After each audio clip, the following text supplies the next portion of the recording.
GK मस्ती MS में आप लोगों का स्वागत है। आज जो भूगोल का टॉपिक भारतीय भूगोल से चल रहा था, जिसमें आज 65 तक कंप्लीट हो गए थे। आज जो है 66वां टॉपिक है 66, भारत की मिट्टियाँ। तो लूसेंट ऑप्शनल से इससे रिलेटेड जो है 20 क्वेश्चन होंगे बाद में। पहले लूसेंट बुक से एक्सप्लेन कर लेते हैं। 20 क्वेश्चन लूसेंट ऑप्शनल के होंगे बाद में, और जो शेष क्वेश्चन बचेंगे वो नेक्स्ट पार्ट में होंगे। और जब नेक्स्ट पार्ट में वो क्वेश्चंस होंगे तो साथ में किरण बुक से एक्सप्लेन होगा। तो सामान्य ज्ञान लूसेंट में 7वां टॉपिक है भूगोल के अंतर्गत, भारतीय भूगोल के अंतर्गत भारत की मिट्टी। देखिए, मिट्टी के अध्ययन के विज्ञान को मृदा विज्ञान या पेडोलॉजी कहा जाता है। मृदा विज्ञान या पेडोलॉजी, PEDOLOGY। भारतीय कृषि अनुसंधान परिषद ने भारत की मिट्टियों को 8 वर्गों में विभाजित किया है, जो निम्न है। नंबर 1, जलोढ़ मिट्टी। जलोढ़ मिट्टी यानी alluvial soil, ALLUVIAL, alluvial soil यानी जलोढ़ मिट्टी। यह मिट्टी नदियों द्वारा लाई गई मिट्टी होती है। इस मिट्टी में पोटास की बहुलता होती है। जलोढ़ मिट्टी में पोटास की बहुलता होती है, लेकिन नाइट्रोजन, फास्फोरस एवं ह्यूमस की कमी होती है। नाइट्रोजन, फास्फोरस एवं ह्यूमस की कमी होती है। जलोढ़ मिट्टी भारत के लगभग 22% क्षेत्रफल पर पाई जाती है। लगभग 22% क्षेत्रफल पर पाई जाती है। जलोढ़ मिट्टी 2 प्रकार की होती है, बांगर और खादर। पुराने जलोढ़ मिट्टी को बांगर और नई जलोढ़ मिट्टी को खादर कहा जाता है। जलोढ़ मिट्टी उर्वरता के दृष्टिकोण से काफ़ी अच्छी मानी जाती है।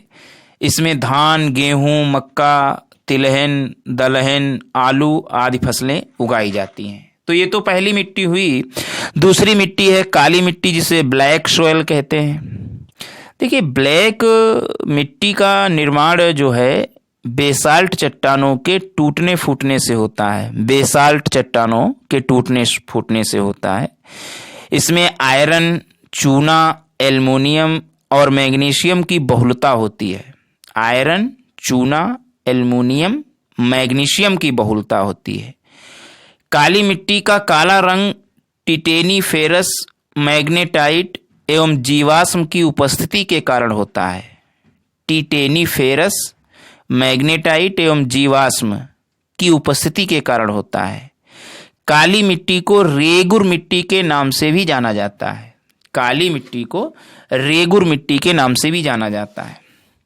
कपास की खेती के लिए काली मिट्टी बहुत उपयोगी है, अतः इसे काली कपास की मिट्टी भी कहा जाता है।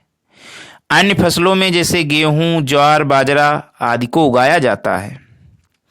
काली मिट्टी भारत में गुजरात, महाराष्ट्र, मध्य प्रदेश के पश्चिमी क्षेत्र, गुजरात, महाराष्ट्र, मध्य प्रदेश के पश्चिमी क्षेत्र, उड़ीसा के दक्षिणी क्षेत्र, कर्नाटक के उत्तरी जिला, आंध्र प्रदेश के दक्षिणी एवं समुद्र तटीय क्षेत्र, आंध्र प्रदेश के दक्षिणी एवं समुद्र तटीय क्षेत्र, तमिलनाडु के सलेम, रामनाथपुरम, कोयम्बटूर तथा तिरुनेलवेली जिलों एवं राजस्थान के बूंदी एवं टोंक जिलों में पाई जाती है।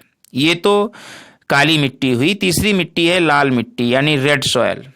देखिए, लाल मिट्टी जो है जलवायविक परिवर्तनों के परिणाम स्वरूप रवेदार एवं कायांतरिक शैलों के विघटन एवं वियोजन से होता है। लाल मिट्टी में सिलिका एवं आयरन की बहुलता होती है। लाल मिट्टी का लाल रंग लौह ऑक्साइड की उपस्थिति के कारण होता है। लौह ऑक्साइड की उपस्थिति के कारण होता है। लेकिन जलयोजित रूप में यह पीली दिखाई पड़ती है। मतलब लाल मिट्टी का जो लाल रंग है वो लौह ऑक्साइड की उपस्थिति के कारण होता है, लेकिन जब जल से परिपूर्ण हो जाती है तो पीली दिखाई पड़ने लगती है। लाल मिट्टी अम्लीय प्रकृति की मिट्टी होती है। इसमें नाइट्रोजन, फास्फोरस एवं ह्यूमस की कमी होती है। नाइट्रोजन, फास्फोरस और ह्यूमस यानी जीवाश्म की कमी होती है। लाल मिट्टी प्रायः उर्वरता विहीन होती है, बंजर भूमि के रूप में ये पाई जाती है। इस मिट्टी में कपास, गेहूं, दालें तथा मोटे अनाजों की कृषि की जाती है। भारत में लाल मिट्टी आंध्र प्रदेश एवं मध्य प्रदेश के पूर्वी भाग में, छोटा नागपुर के पठारी क्षेत्र में, पश्चिम बंगाल के उत्तरी पश्चिमी जिलों में, मेघालय की गारो, खासी एवं जयंतिया की पहाड़ी क्षेत्रों में, मेघालय की गारो, खासी एवं जयंतिया की पहाड़ी क्षेत्रों में, नागालैंड, राजस्थान में अरावली के पूर्वी क्षेत्र, महाराष्ट्र, तमिलनाडु एवं कर्नाटक के कुछ भागों में पाई जाती है। चूना का इस्तेमाल कर लाल मिट्टी की उर्वरता बढ़ाई जा सकती है। चूने का इस्तेमाल कर लाल मिट्टी की उर्वरता बढ़ाई जा सकती है। अगला है लैटेराइट मिट्टी। चौथी मिट्टी है लैटेराइट मिट्टी। देखिए, लैटेराइट मिट्टी का निर्माण मानसूनी जलवायु की आर्द्रता एवं शुष्कता के क्रमिक परिवर्तन के परिणाम स्वरूप उत्पन्न विशिष्ट परिस्थितियों में होता है। इसमें आयरन एवं सिलिका की बहुलता होती है। लैटेराइट मिट्टी, इसका निर्माण जो है मानसूनी जलवायु की आर्द्रता एवं शुष्कता के क्रमिक परिवर्तन के परिणाम स्वरूप होता है, जो विशिष्ट परिस्थितियां उत्पन्न होती हैं, और इसमें आयरन एवं सिलिका की बहुलता होती है। लैटेराइट मिट्टी में आयरन और सिलिका। लैटेराइट मिट्टी शैलों के टूट फूट से निर्मित होने वाली मिट्टी होती है। ये गहरी लाल लैटेराइट, सफ़ेद लैटेराइट तथा भूमिगत जलवायु लैटेराइट के रूप में वर्गीकृत किया जाता है। ये मिट्टी गहरी लाल लैटेराइट, सफ़ेद लैटेराइट तथा भूमिगत जलवायु लैटेराइट के रूप में वर्गीकृत किया जाता है। गहरी लाल लैटेराइट में लौह ऑक्साइड तथा पोटास की बहुलता होती है। इसकी उर्वरता कम होती है, लेकिन निचले भाग में कुछ खेती की जाती है। सफ़ेद लैटेराइट की उर्वरकता सबसे कम होती है और कोओलिन के कारण इसका रंग सफ़ेद होता है। सफ़ेद लैटेराइट की उर्वरकता जो है सबसे कम होती है। और सफ़ेद लैटेराइट मिट्टी सफ़ेद क्यों होती है? केओलिन के कारण। भूमिगत जलवायु लैटेराइट काफ़ी उपजाऊ होती है। जो भूमिगत होती है, क्योंकि वर्षा काल में लौह ऑक्साइड जल के साथ घुलकर नीचे चले जाते हैं। जो भूमिगत जलवायु लैटेराइट काफ़ी उपजाऊ हो जाती है, क्योंकि इसमें वर्षा काल में लौह ऑक्साइड जल के साथ घुलकर नीचे चले जाते हैं। लैटेराइट मिट्टी में चाय, इलायची एवं काजू की खेती के लिए सर्वाधिक उपयुक्त मानी जाती है। चाय, इलायची और काजू की खेती के लिए। देश में मृदा अपरदन व उसके दुष्परिणामों पर नियंत्रण हेतु 1953 में केंद्रीय मृदा संरक्षण बोर्ड का गठन किया गया। 1953 में केंद्रीय मृदा संरक्षण बोर्ड का गठन किया गया। मरुस्थल की समस्या के अध्ययन के लिए जोधपुर में सेंट्रल एरिज्ड जोन रिसर्च इंस्टीट्यूट यानी कैजरी, सेंट्रल एरिज्ड जोन रिसर्च इंस्टीट्यूट की स्थापना की गई। तो ये तो था, 4 मिट्टी बताई गई हैं। 8 मिट्टियों में 4 मिट्टी जो मुख्य थी उनको बताया गया लूसेंट में, बाकी 4 मुख्य नहीं है, उनको आप देख सकते हैं। अब 20 क्वेश्चन जल्दी देख लेते हैं। पहला क्वेश्चन है कि भारतीय कृषि अनुसंधान परिषद के अनुसार भारत में कितने प्रकार की मिट्टी बताई गई हैं? तो अभी हमने बताया, भारतीय कृषि अनुसंधान परिषद के अनुसार भारत में 8 प्रकार की मिट्टियां बताई गई हैं। क्षेत्रीय विस्तार एवं कृषि में महत्व की दृष्टि से भारतीय मिट्टियों के कितने प्रमुख वर्ग हैं? मतलब क्षेत्रीय महत्व और कृषि के महत्व, क्षेत्रीय विस्तार और कृषि के महत्व की दृष्टि से भारतीय मिट्टियों के कितने प्रमुख रूप हैं? 4, जो हमने बताया है। जलोढ़ मिट्टी, काली मिट्टी, लाल मिट्टी और लैटेराइट मिट्टी। भारत में सबसे अधिक उपजाऊ मृदा कौन सी है? तो भारत में सबसे अधिक उपजाऊ मृदा जो है जलोढ़ मृदा को बताया गया है। भारत में सर्वाधिक क्षेत्र पर किस प्रकार की मिट्टी का विस्तार पाया जाता है? तो 22% 22 से 24% तक जो है जलोढ़ मिट्टी सबसे अधिक, यही मिट्टी भारत के क्षेत्र भाग पर, भूभाग पर पाई जाती है। नेक्स्ट है 5वां क्वेश्चन, क्षेत्रफल के आधार पर भारत की मिट्टियों का सही अवरोही क्रम क्या है? तो सबसे ज्यादा है जलोढ़, अवरोही मतलब सबसे ज्यादा, फिर उससे कम, फिर उससे कम। तो जलोढ़ मिट्टी, उसके बाद लाल मिट्टी, फिर काली और सबसे कम लैटराइट मिट्टी। मतलब सबसे ज़्यादा जलोढ़ मिट्टी 4 मिट्टियों में जो बताई हैं, और सबसे कम लैटराइट मिट्टी, दूसरे नंबर पर लाल, तीसरे पर काली। अगला है, भारत के विभिन्न क्षेत्रों में विभिन्न प्रकार की मिट्टियां पाई जाती हैं, इसका प्रमुख कारण क्या है? तो इसका प्रमुख कारण जो है जलवायु संरचना एवं उच्चावच की विविधता। जलवायु संरचना एवं उच्चावच की विविधता, ये विभिन्न प्रकार की मिट्टियां पाई जाती हैं। इनकी संरचना का कारण क्या है? जलवायु संरचना एवं उच्चावच की विविधता। अगला है, तटीय मैदानों और उत्तर भारत की मैदानों में उत्कृष्ट मृदा है, कौन सी है? तो तटीय मैदानों और उत्तर भारत के मैदानों में उत्कृष्ट मृदा है जलोढ़ मृदा।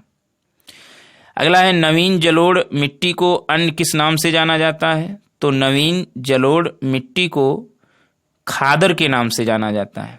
अगला है, पुरानी जलोढ़ मिट्टी को अन्य किस नाम से जाना जाता है? तो पुरानी जलोढ़ मिट्टी को बांगर के नाम से जाना जाता है। अगला है, भारत का संपूर्ण उत्तरी मैदान किस प्रकार की मृदा से बना है? तो भारत का संपूर्ण उत्तरी मैदान जलोढ़ मृदा से बना है। गंगा के जलोढ़ मिट्टी की भूमि सतह के नीचे है लगभग, गंगा के जलोढ़ मिट्टी की भूमि जो है सतह के नीचे लगभग कितने तक है? तो 600 मीटर तक है गंगा के जलोढ़ मिट्टी की भूमि सतह के नीचे तक। नेक्स्ट क्वेश्चन है, गंगा के मैदानों की पुरानी कछारी मिट्टी क्या कहलाती है? तो गंगा के मैदानों की पुरानी कछारी मिट्टी जो है बांगर कहलाती है। अगला है, किस प्रकार की मिट्टी के लिए न्यूनतम उर्वरक की आवश्यकता होती है? तो जलोढ़ मिट्टी वैसे ही उर्वरकशील होती है, तो इसमें बहुत कम उर्वरक की आवश्यकता होती है जलोढ़ मिट्टी में। अच्छा, गंगा के मैदान की पुरानी कछारी मिट्टी कहलाती है बांगर और नई कहलाती है खादर। अगला है, भारत के समस्त स्थल भाग का कितने प्रतिशत जलोढ़ मिट्टी है? तो हमने बताया 24 या 22, तो 24% जो है जलोढ़ मिट्टी है भारत में। 16वां क्वेश्चन, जलोढ़ मिट्टी में जब बालू के कणों और चीका की मात्रा लगभग बराबर होती है तो उसे क्या नाम दिया जाता है? देखिए, जब जलोढ़ मिट्टी में बालू के कणों और चीका की मात्रा लगभग बराबर होती है तो उसे दोमट कहते हैं। न रेह कहते हैं, न कल्लर, न रेगुड़, न और कुछ कहते हैं, दोमट। क्या कहते हैं? दोमट। अगला है, भारत में पाई जाने वाली कौन सी मिट्टी क्रेस्टेशियस युग में दरारी उद्भेदन से निक्षेपित पदार्थों से बनी है? भारत में पाई जाने वाली कौन सी मिट्टी जो है क्रेस्टेशियस युग में दरारी उद्भेदन से निक्षेपित पदार्थों से बनी है? तो दरारी उद्भेदन से निक्षेपित पदार्थों से बनी है काली मिट्टी। अगला क्वेश्चन है, कौन सी मिट्टी प्रायद्वीपीय भारत में अधिकतम क्षेत्र पर विस्तृत है? तो काली मिट्टी ही प्रायद्वीपीय भारत में अधिकतम क्षेत्र पर विस्तृत है। अगला है, कपास की खेती के लिए सर्वोत्तम मिट्टी? तो कपास की खेती के लिए सर्वोत्तम मिट्टी काली मिट्टी। अगला है, लावा के प्रवाह से किस मिट्टी का निर्माण होता है? तो ये अंतिम क्वेश्चन है, लावा के प्रवाह से काली मिट्टी का निर्माण होता है। बहुत अच्छे अच्छे क्वेश्चंस हैं।